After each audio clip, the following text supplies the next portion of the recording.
Welcome,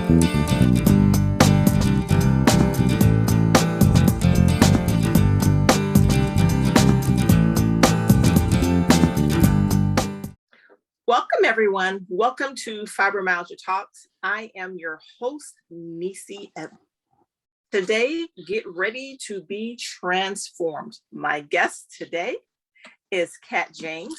She is an award-winning nutrition and beauty author, Leptin pioneer, and syndicated radio host who has been called a master of self-transformation by Self Magazine, as well as the Jane Goodall of Leptin after she overcame autoimmune, liver, and eating disorders that nearly took her life.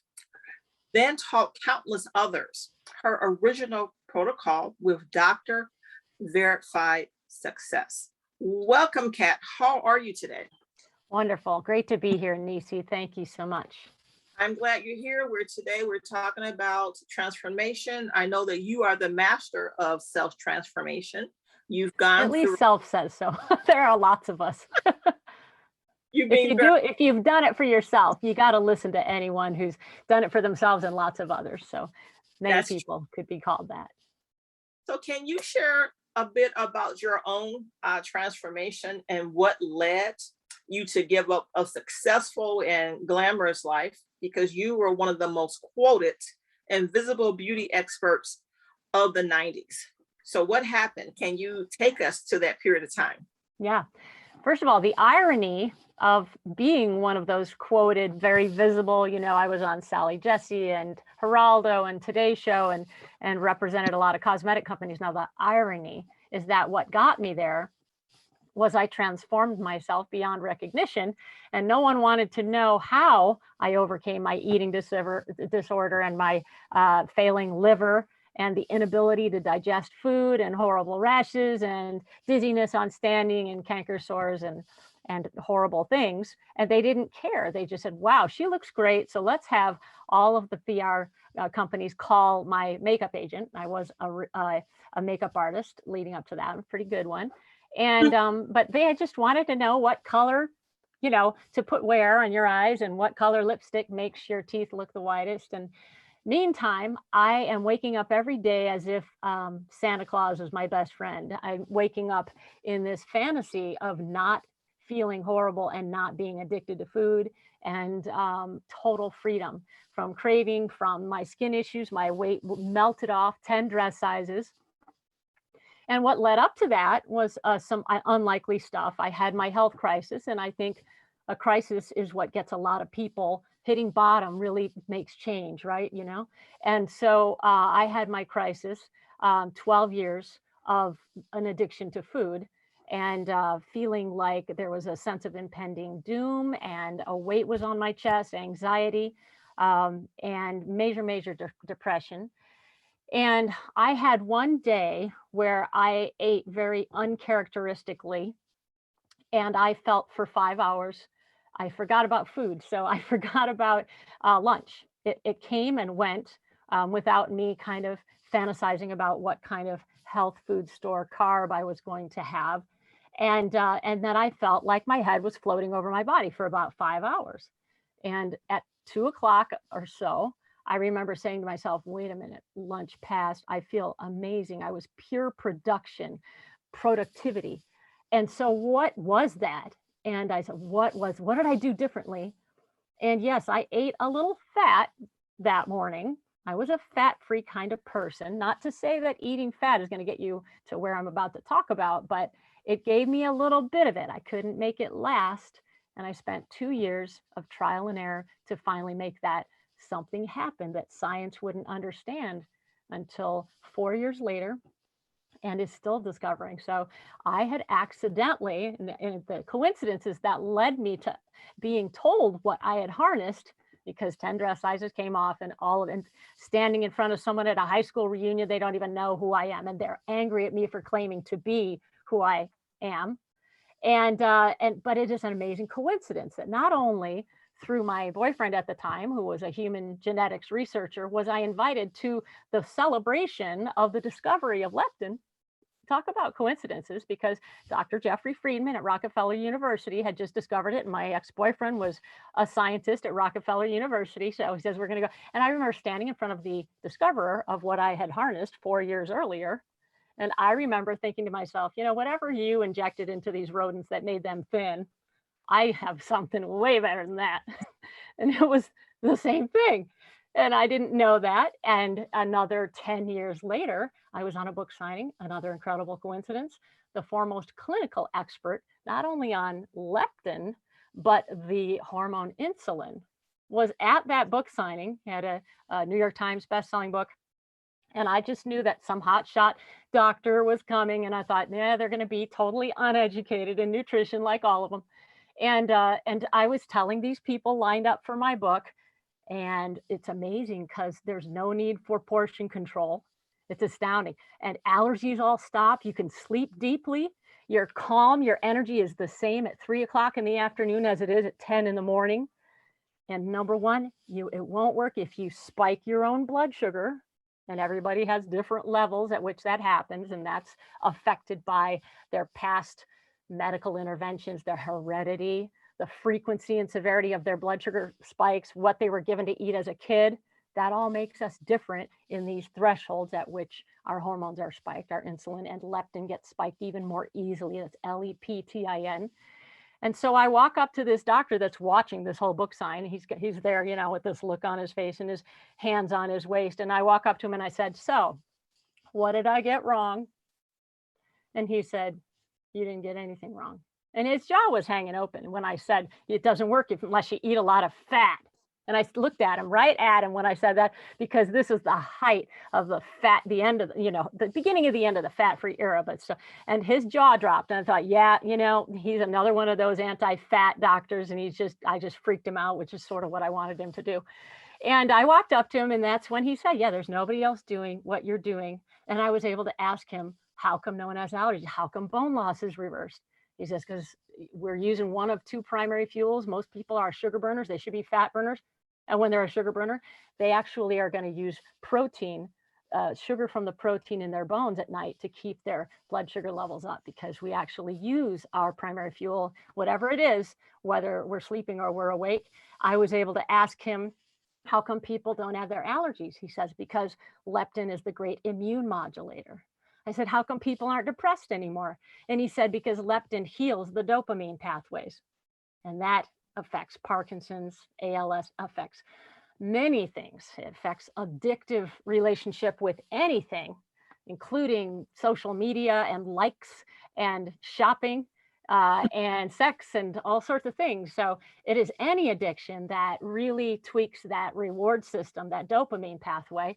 And then he talked about the hypothalamus and how we already have leptin. It's just circulating in our body, and it's made by white fat cells. It might be made by some other things, and they're discovering some other receptors, maybe in the gut, not just the hypothalamus, which we also hear about with fibromyalgia, the injured hypothalamus. And so how long does it take to get that circulating leptin to be heard by the hypothalamus? It's kind of like insulin resistance. You get leptin resistance, and insulin resistance, your insulin receptors don't hear it anymore. And Dr. Rosedale uses the analogy, if you smell a chemical, after a few days, you won't smell it anymore. If there's a lot of it in the room, you step out of the room for a few days, then you step back in and you smell the chemical again. Well, that's what your insulin receptors will do if you give a break to blood sugar spikes, which is very hard for people to do. And then leptin is the same way. So you sort of lose sensitivity to leptin before you lose sensitivity to insulin. But regaining sensitivity to insulin is nearly as easy as regaining sensitivity. Regaining sensitivity to leptin is a little harder. Okay, now question It's for you. easier to lose it. Yeah, go ahead. Let's go back for a minute. So in terms of your transformation, if I may ask you, I mean, what were the symptoms? What was going on? Was it just a matter of, were you a binge eater? Yeah, I was a binge eater. And when I hit that, what only in retrospect and rodent studies showed, there's a day of when you don't spike leptin and don't spike also your blood sugar. But you have to have enough fat, and everybody's ratios are slightly different, and their threshold at which this happens is slightly different. But if you do it for several days in a row, the body is going to stop making glycogen. And when you run out of your liver making glycogen as the fuel of a sugar burner, which you're only supposed to be in a famine, and everybody, it just simply is, and it puts you also into fat storing mode. Even if you are a slim person, you are likely not leptin sensitive. I learned that from working with Olympic athletes and Mets player and things like that. And so, so I'm trying to, can you circle me back to your question again, Necie? Sorry. Asking you in terms of your transformation, what were you experiencing? So the one you was binge eating. The same thing these rodents experienced. After a few days of doing this perfectly, then you have an abrupt drop in appetite. That's number one, unless you're an underweight person, because leptin is the regulator of weight. Okay. So underweight people who just can't, there are even people who aren't anorexic who just simply can't gain weight. This is the one thing that will put muscle and bone on them. And if they need, for reproduction purposes, you need a certain amount of fat in your body. So if someone has just no body fat, leptin sensitivity will actually step in and regulate your hunger until you get the body fat that you need. And also for anorexics, it's astounding. And it will stop that feeling of addiction, because there's still some things in common with anorexia and the binge eating disorder that I had. I was a bulimic. So for a period of time, and then I stopped doing the purging, but there's a lot of different types of bulimia too. And it's incredible with all of those. And I have led 111 retreats. I've led 70 online classes, and I've done this for myself for 32 years. And I have, kind of lived along with people. That analogy with Jane Goodall, she wasn't a PhD, but she had the temperament. And they said, you know what, you go and live with the apes. And Dr. Rosedale said, there's nobody in the world doing this. And there are certain things that can only be known through observation. And anything that I've looked up as far as leptin and getting leptin sensitivity back, the food lists are ridiculous. And the loopholes are just such that if you even use a tincture, an alcohol tincture, you will throw yourself out of leptin sensitivity. And that's something that no practitioner in the entire world knows, and they don't understand it. And I don't want to believe that. I was resistant to believing it. But when you're hosted, for a retreat by the first female functional medicine doctor, and you finally are the first person that stops her hot flashes, and she shared this on the radio. No one stopped her, and she was the first functional medicine certified doctor, and that's their specialty. And I had just done this for the previous host. And what brought them back? An alcohol tincture. And so a whole group I had a semi-famous homeopath to the program. She gave her little alcohol sprays to everybody. That was the first day, on day 4, that everyone came to me and said, wow, I feel tired after that. And I'm like, no, this can't be. And it took me watching this for, a couple years more to finally realize. And as soon as I would change that for people, then the success rates would go way up. So I have not rested on my laurels. I've honed this for years and years and years. I used to think it would only work for me or for heavy people or people with eating disorders. And then every athlete who came with their wife just to support them had the same thing happen. Their adrenals, their blood sugar swings. Even skinny people have blood sugar swings. Skinny people have autoimmune issues. They have fibromyalgia. They can't sleep. There are so many things going wrong with people that don't have any addictions, don't have any food issues, but the autonomic nervous system is something else that's set straight by leptin. So, and it's not more leptin. You don't want more leptin. And that's why Dr. Jeffrey Friedman was not able to do something profitable for the pharmaceutical industry. He was not able to say, okay, let's give everybody leptin, because what happens when you give someone a lot of insulin? You have to give them more, because they become insensitive to that. And everyone became insensitive to leptin when they started administering it. So it couldn't be the blockbuster weight loss drug and immune modulator and anti-allergy and all these other miracles that it does. Okay, now going back for a minute to your transformation. So you worked in the beauty industry. You were having these health challenges, and I would imagine it's also difficult working in this industry as it is. It was unbelievable. All that unbelievable. Yeah. Yeah. I felt like a different species. Right. Now, from when you started having these health challenges. Yep.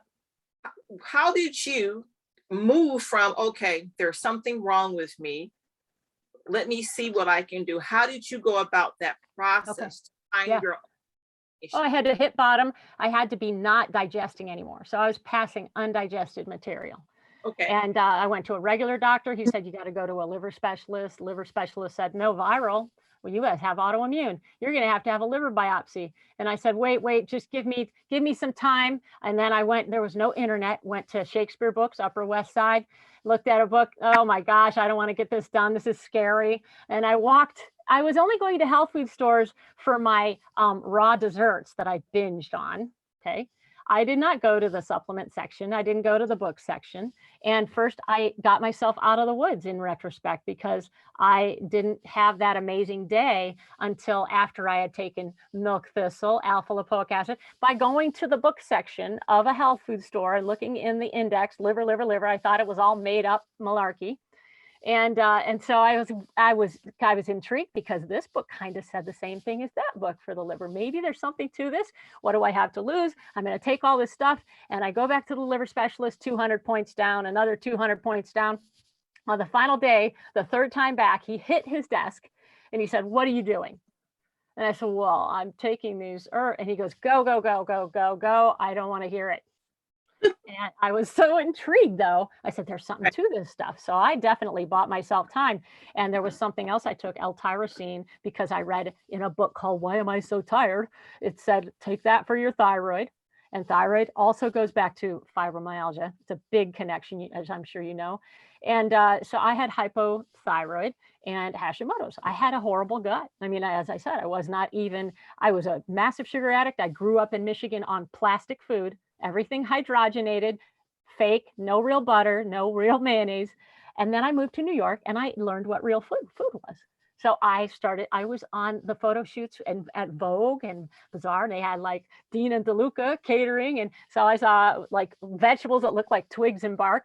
I mean, I just didn't even, what's that? It's arugula. All I'd ever seen was iceberg and maybe a little romaine here and there.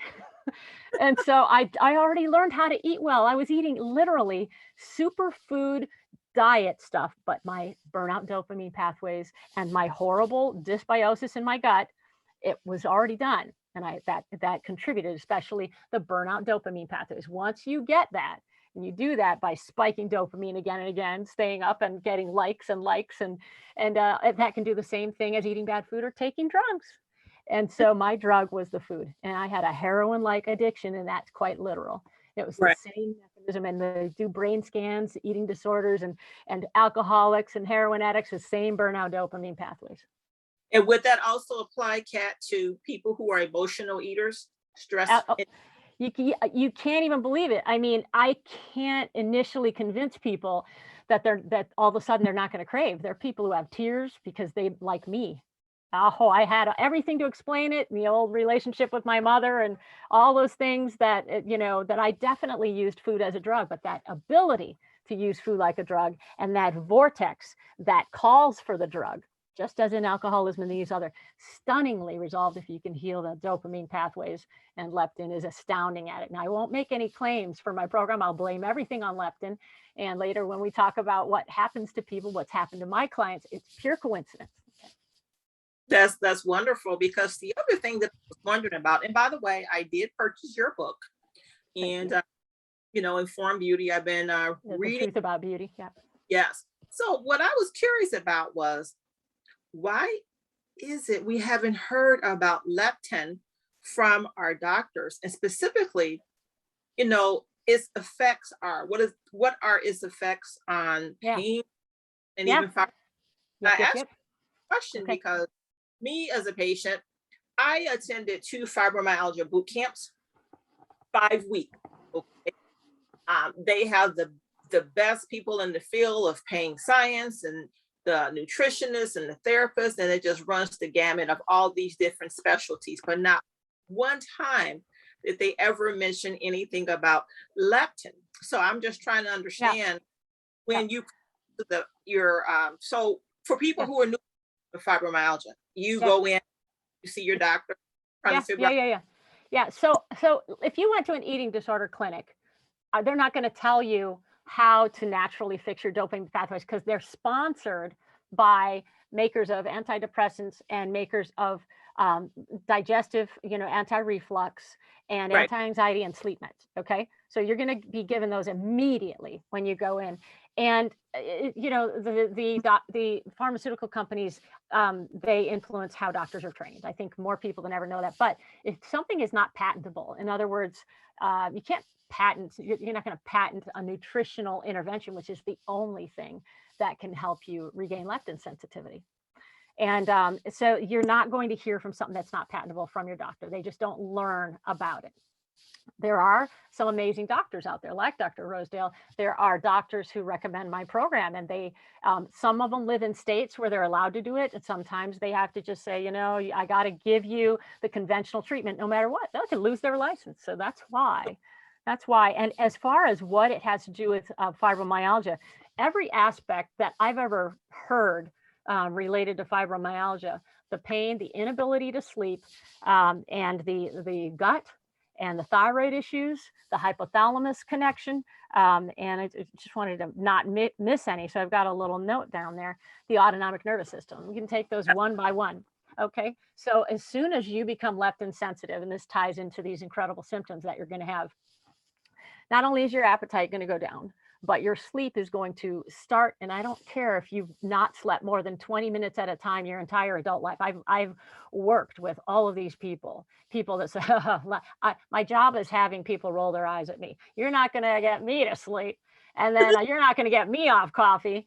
And I have not failed. It's all coincidence, though, everyone. I'm not making any claims.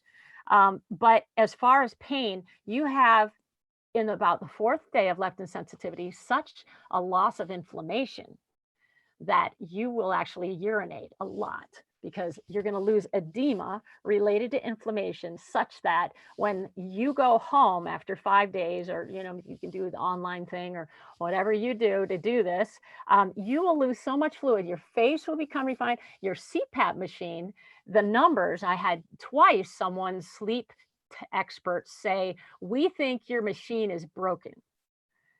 It goes down so fast, and rings that haven't gone on or off in years are flying off. And this is what happened to me when I hit that 2-year point, where I flipped into the next morning, my rings were spinning and my abdomen was flat, and what was in my refrigerator didn't look like food, because your tastes totally change, and your smell and your concept of food and your desires, because you're also having the greatest, which takes me to the next fibromyalgia aspect, the gut. You have the greatest die-off you could ever have of pathogenic yeast and fungus, more so than on any candida diet possible. And I really tell you that because those things that you're allowed to eat on those candida diets, they can keep those communities alive. They keep those pathogens alive. It's not enough. And when you do it, and the great die-off happens, which I prepare people for in about 4 or 5 ways, because you can have Herxheimer, right? You can have the die-off and the toxins, and you want to have your little activated charcoal and things for nausea and things like that. Or you can do it slowly and gradually, but it's really kind of, I call it dietary purgatory. So if you do it really slowly, especially when you're talking about real flipping into leptin sensitivity, which you've got to do with someone who knows what they're doing, then you're also going to run out of your glycogen, like I said, and only at that time, right about when you run out of your glycogen stores, is when that die-off is going to happen, because your bacteria are saying, wait a minute, we ruled your life. What's changing up there? And so your mind starts to be different then, and your mental clarity. That's the other big symptom. You start waking up with a clear head, and you're thinking, and people are getting up and doing their Christmas cards early. They're like remodeling the garage, because they have the energy as though it's an hour after, as though they've had their coffee, only it's better, because it's not energy due to central nervous overstimulation, central nervous and it's amazing, because it's a better feeling energy. It's an even energy, it's a calm energy, and you feel almost like you have padding from your stress. So these are all these symptoms, but other people have pain symptoms. If you've got pain, so let's go to the pain thing, that drop in inflammation is such that every single time, all coincidence, I see people go home and their chiropractor said, you're always going to stay awake from your back pain because one of your legs is longer than the other. Yeah. And she goes home and she's just sleeping through the night. This woman who for years and years and years couldn't sleep because of her lower back pain.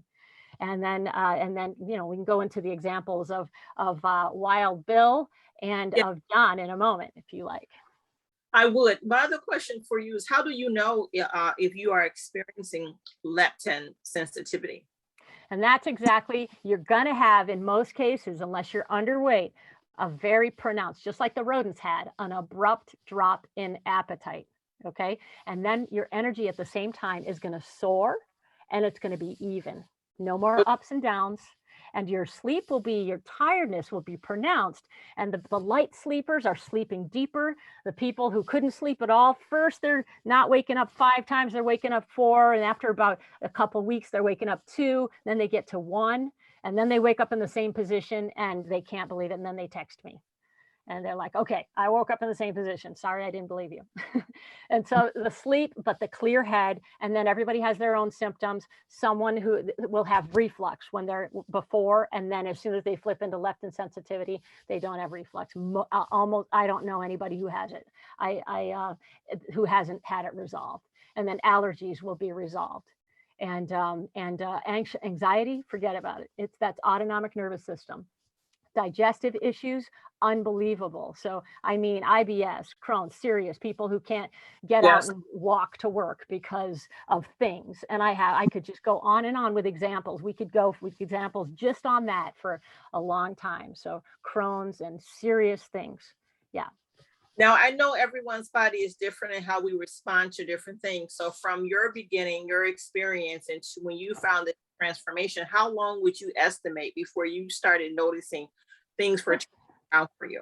4 days. 4 days. Yeah. 4 So I'm just going to say, I used to do 7-day programs. I always have, if there people are with me, they flip into leptin sensitivity, and the science supports this. And the rodent studies, it took 3 days for this thing to, and it all happens at once. And it happens when the body starts using fat as its primary fuel. And to maintain it, you also have to make sure the body does not perceive famine. And that's very controversial for those fasting lovers. If you are a sugar burner, fasting is great because you're set up for famine. Your brain is perceiving a famine, and it's great to skip meals. When you are a fat burner, and here I disagree with other leptin, but their diets are, to me, ridiculous. And the foremost clinical expert knows that I get the job done. And they're talking about fasting, which changes your hormonal response. It can affect your thyroid. It can affect your thymus gland. It can affect your fertility. It gives you, in rodent studies, rebound eating. We all know that. My eating disorder started, you could say, from fasting, from like eating too much and then say, oh, that was gross, I'm not going to eat for another day. And then you eat more than you ever have. And you're like, the rodents do the same thing. And then you have a more drug-like relationship with food if you skip meals.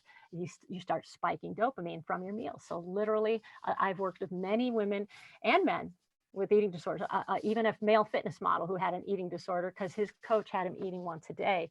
And many say that's the thing to do, but not if you're in leptin sensitivity. I have to argue from unbelievable, I don't think anyone's lived along with as many people during this process and seen and followed up with them for months and months, sometimes years after the fact, to see what throws them back out.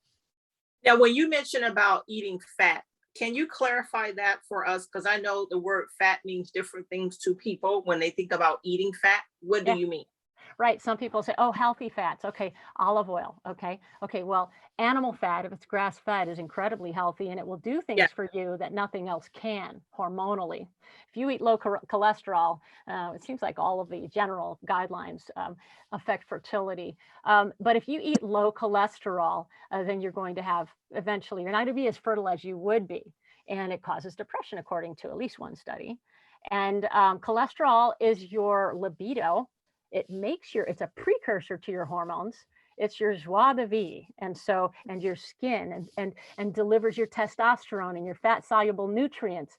And so the whole idea to make us phobic of the thing that heals everything, the only thing you ever have to look at with cholesterol is small particle oxidized LDL, which they won't tell you that. That's type B pattern. So don't even take a cholesterol test without asking for that. And your triglycerides, those correspond with more of that oxidized small particle type B LDL, which is the only thing that matters besides that and your CRP and your homocysteine, which they're just not measuring.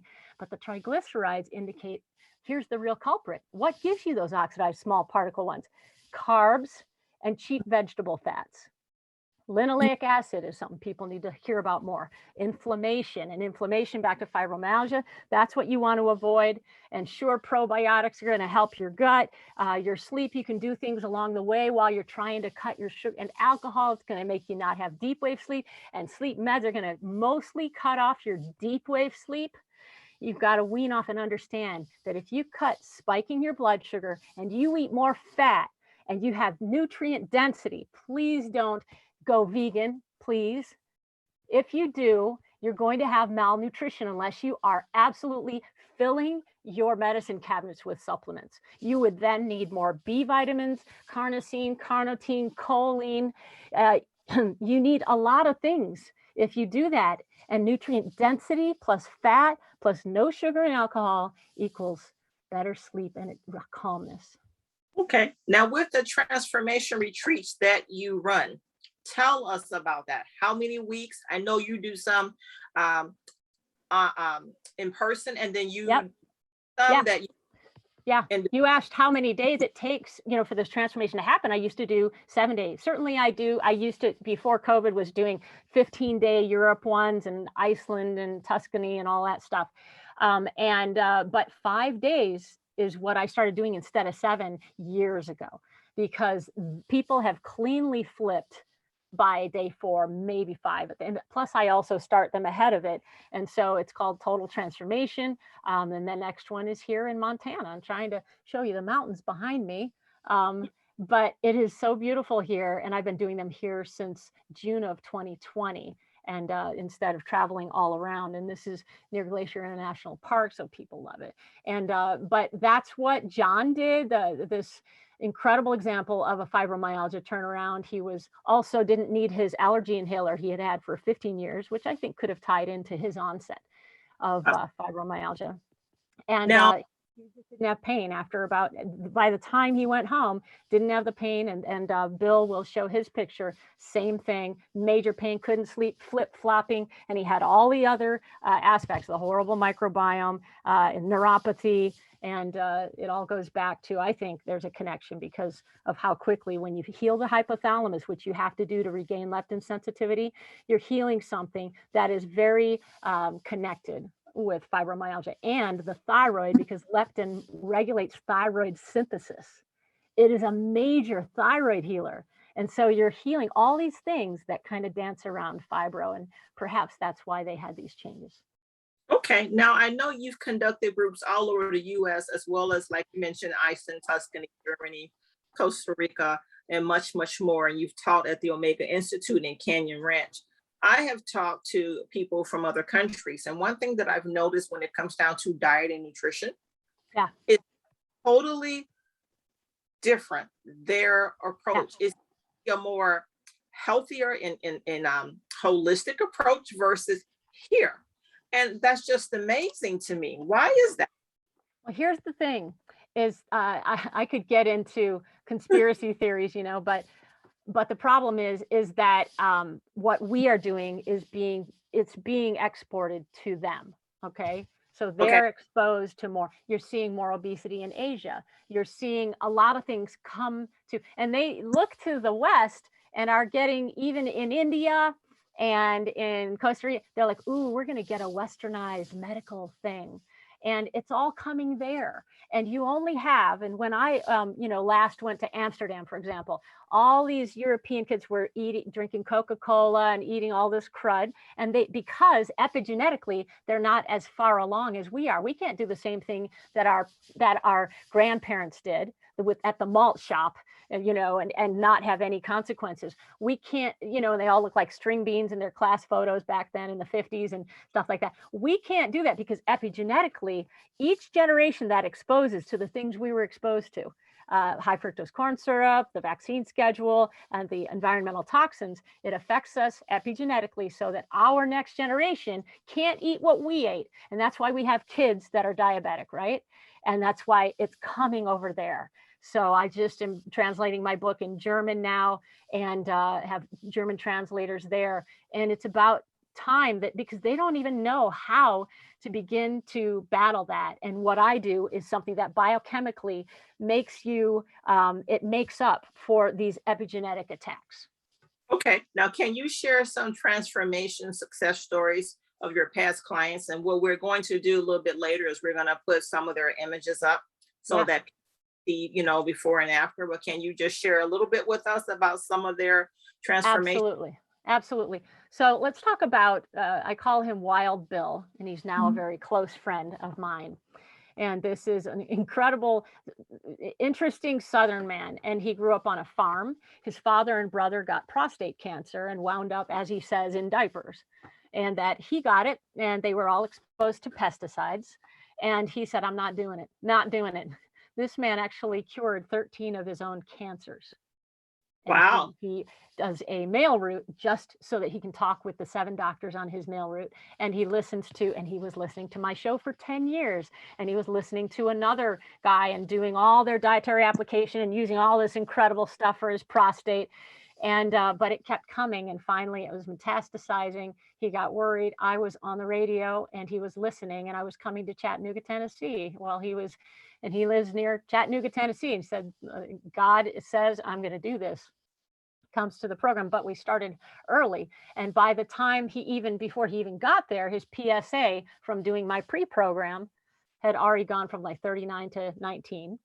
Okay. And he had lost maybe 18 pounds. This guy lost about 18 pounds in the first 18 days. And he got to the program, and within 2 days, he said, that was my dream weight, is to get under 200, 198. This guy had clogged eustachian tubes. He had pain. He's the guy who couldn't sleep more than 20 minutes without a Lyrica, and said, Miss Cat, I don't think you're going to help me sleep. This isn't going to work for me. Oh, you want me to eat something before bed? Oh, Miss Pat won't like that. She won't even sleep with me if I eat something before bed, because they had to call an ambulance one time so that I could get the food out of my breathing tubes from his reflux. And if she put her head on his shoulder, he was in excruciating pain. When he woke up in the morning, his hand was in the shape of a claw. When he walked up the stairs, he had shooting pain. All of it's gone. And they can't find the tumor. 40% down after the program, 90% down soon. And then now for 2 years, scar tissue. They don't even know where it was. This has happened to 4 other guys and men. So that could be just coincidence, everybody. And then, but as far as his pain, just incredibly, he's free of it. And he's wakes up in the same position, which he told me that would never happen. And he texts me when it does. And so John is the other person. John is from Raleigh, and he had 15 years fibromyalgia and also major allergies and inability to sleep. Classic. If he did anything, if he like decided he was going to build something one day, he would be in excruciating pain for days. He couldn't do it, swim. He used to love to play tennis. That was done. He comes to my program and literally he does so I try to get people flipped into leptin sensitivity so that they don't have to feel their crappiest while they're with me. And he had flipped in advance, and he notices during the program that he's not having asthma attacks. He doesn't need his he doesn't need his inhaler. He doesn't grab, and he just got off of his inhaler. And slowly we work together with his doctor to get him off of his sleep meds. But his pain, he noticed, he was doing things. He swam. So we went to Lake Lure and he swam, and he just said, man, I'm going to pay tomorrow. And he never paid. And he got his wife and his daughter to do it, and it stopped seizures. There's no headaches. Talk about pain. no migraines, no seizures. Keto was well known and established for that for a long time. This is different from keto. Keto is going to give you excess protein, which turns to sugar and interferes with leptin sensitivity. Keto also sets off the mTOR pathway, which has you cell replicating instead of remodeling, which is what you want to cheat nature. Okay. So that cell replication is pro-cancer. So there's a lot of differences between keto, which strains the kidneys and the liver as well. Okay, other question for you. I know that specifically in this country, we are fat phobic. Yeah. So thinking about that and the leptin sensitivity results in the body using fat. Yeah. How change that behavior to educate them to better understand? Right. Well, people have to understand that nutrition studies have been very challenged. There's mostly population studies, and population studies are generally flawed. Like when the fat-free era is at its height, or who's going to be eating the fat? Is it going to be the people doing yoga, or is it going to be the people also eating potato chips and soda? You know what I'm saying? So there had to be intervention studies, a different kind of study, and they haven't been available so much. And then finally, instead of the China study or the Framingham, which lied about the conclusion, boldly lied and said the opposite. The director finally came out and said that longest term study with 40,000, Massachusetts people said at the end, they said people with highest saturated fat intake and cholesterol had the shortest lives. It was the opposite. So they lied. Okay. And so you have people with the highest, if people understood that these studies are cherry picked, why? Why do they cherry pick all these studies? Why does only their narrative get done on TV interviews? Why? Because it sells, let me think, it sells all of the drugs they want to sell, statins. Absolutely. It makes you diabetic. It makes you infertile. It makes for you crazy. The psych drug era spawned out of fat-free. All the diabetes came from fat-free. All of the obesity came from fat-free. Have you noticed the amount of commercials that focus on pharmaceutical drugs? Oh, it's unbelievable. And when you go to Europe, they don't have that, So I think it was 1997 when we were allowed to, be sold to as consumers by prescription drug companies. It was an astounding thing. And science also became not science, really, because suddenly around the same time, they made it so that researchers could have a financial stake. Yes, we're also seeing that in our food supply, the foods that we eat, how it's produced and whatnot. Yeah. We think that the things that should be really healthy for us should be more affordable. Instead, it's That's right. And non-GMO food is not subsidized. So those wonderful and cows and grass eating cows is what brings back the soil. It's the second to the ocean as being a carbon sink. So those who are concerned with environment do not believe that there's a problem with grass-fed meat, because grazing animals bring back the soil. And the researchers who thought the other way learned differently when they visited Africa and the grass was growing where the animals grazed. We just have to move the animals, not this silly thing, this ridiculous thing of keeping them in one place.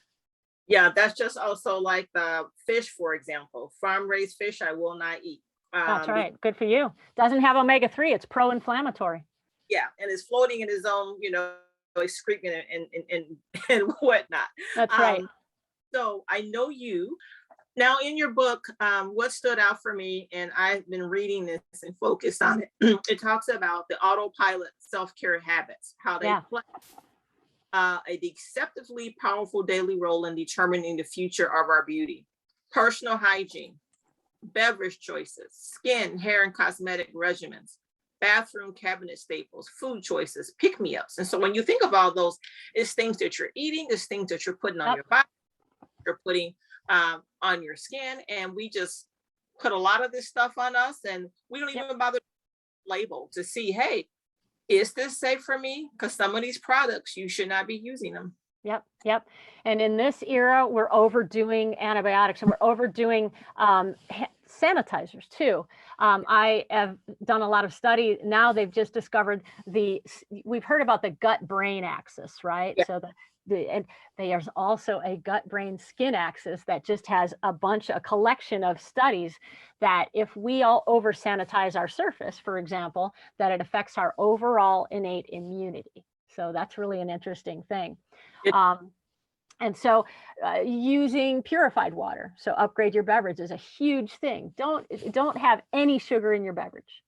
No, don't, because it's worse for you than a solid food with a carb, for example, because solid food, the fat, fiber, protein slows down its entry into the bloodstream. So if I could say the number one autopilot upgrade, because what do? We're driving, we're drinking, we're doing things, we're drinking. That's something we're doing all the time. And if you're doing the wrong thing, it's really powerful. But if you're doing the right thing, or maybe even something beneficial, so I talk about upgrading your beverage to something that's not only neutral and doesn't harm you, but something that helps you, that's autopilot. And yes, you can find something that tastes good. And if you cut out, if you become leptin sensitive, everything tastes amazing because you have like 10 times the taste bud sensitivity. So making just deciding to use a bathroom cabinet natural remedy like a colloidal silver, or there are some natural antibiotics that I say to keep in your bathroom cabinet that are they're too complex to be figured out by the bugs, so you won't have resistant bacteria when you use them. And if you are able to use those instead, and I talk about this in my book, The Truth About Beauty, I call them the big guns. Don't use them every day because they will wipe out good and bad. They just won't give rise to resistant bacteria, and that can change your life. If you're full of resistant bacteria, which even hand sanitizers and antibacterial soaps can start to cultivate resistant bacteria on the surface that you can even pass to your housemates. Okay. Now, when you mentioned colloidal silver, yes, that I have used, so I'm very familiar with that. What are your thoughts on mushrooms? Yeah, so mushrooms are great. They're a little more expensive, but you can have those, and you can raise your body temperature by giving yourself a false fever with a hot bath. And you can take a very high dose vitamin D that's very inexpensive. And so there's a lot of inexpensive, incredible things that you can do for when you come down with something, for example. So garlic and, but all those are great things to do. But personal care, you can also injure your skin. You can make your skin vulnerable. You can make your skin not able to regulate its own moisture and even its inability to do what it does, which is it makes you waterproof as a human. So your skin is waterproof. It has a lipid barrier. It has an acid mantle. And again, those over sanitizing things interrupt the acid mantle. And if you interrupt the microbe, we have actually tons of bacteria on our skin. In some places of the body, we've got billions in a very small amount of space. You want them to be good on your side. You never should or want to get rid of bacteria here or in your gut. Get the good guys on your side because that's what you need to do. Otherwise, you don't have the best little guys fighting the pathogens. So you don't want to destroy that, and you don't want to use foaming cleansers. You don't want to use cleansing grains. They tear the cells. You don't want to use acids. It puts cells to the surface of your skin before their time. So there's a lot of guidelines with red flags. Fragrance, #1 skin irritant. Synthetic emollients, they interfere with the skin's ability to regulate its own moisture. So Okay. a lot of stuff there. Thank you. Now, I know that you have an upcoming on-site retreat on Flathead Lake in Montana. I believe it's September 30th. So how can people learn more about your book as well as your programs? And then when they attend your programs, what should they expect? So they should, if go to YouTube and look at, this interview afterward or whatever. But then if you want really, you can go to informedbeauty.com, and under what's new, the very first link will tell you to click here, and you're going to get the whole scoop on the program. But you'll also see photos, my before and after. I think we'll show that. And maybe at the beginning of the show. And then you're going to see all of these success stories and real things that happen. They're all real people. I've had people call these people up and say, I didn't think you were real. and they're all real. And so that's an incredible thing. And 5-day, you're going to get there and you will already have prepped and you'll already have mostly flipped. Some people wait and they know exactly, and I tell them exactly what's going to happen. And then by about day 3 or 4, you're going to, and then but day 4, 5, you're going to look at each other there. First of all, you're going to be bonded and you will have had incredible fun. I mean, I've had like an expert on CNN and Olympic, they come to these and say, this is like the best week of my life. It's really, really fun. And then when you leave, you have these friends who are really bonded, but then you go home and you don't smell the same things the same way at the food court in the airport. You're like, I can't believe what that smells like to me now. And then you go home and people think you're using willpower and you just don't see the fries they're waving in front of your face as anything. And people see your change in your face, and your Zumba class people will be going, oh my God, what did you do? And they think you did extra, weights and working out and everything. And one trainer actually wouldn't work with this fitness model anymore because he thought he was on steroids because he gained so much muscle after my 2-week Costa Rica program. Have you ever done this retreat in the Midwest or in the state of Illinois or Indiana or Wisconsin area? I did Minneapolis. Okay. I did a weekend thing in Michigan, but I have not done, I don't think I've done Illinois. I've done Missouri. Okay. And most, almost every other big city for sure in this country. Yep. Just curious. All right. I'll follow up with you about that later. Well, hey, if the COVID gods are with us, and if we go back to the old normal, I will be going all over the place. Yeah. Again. Okay.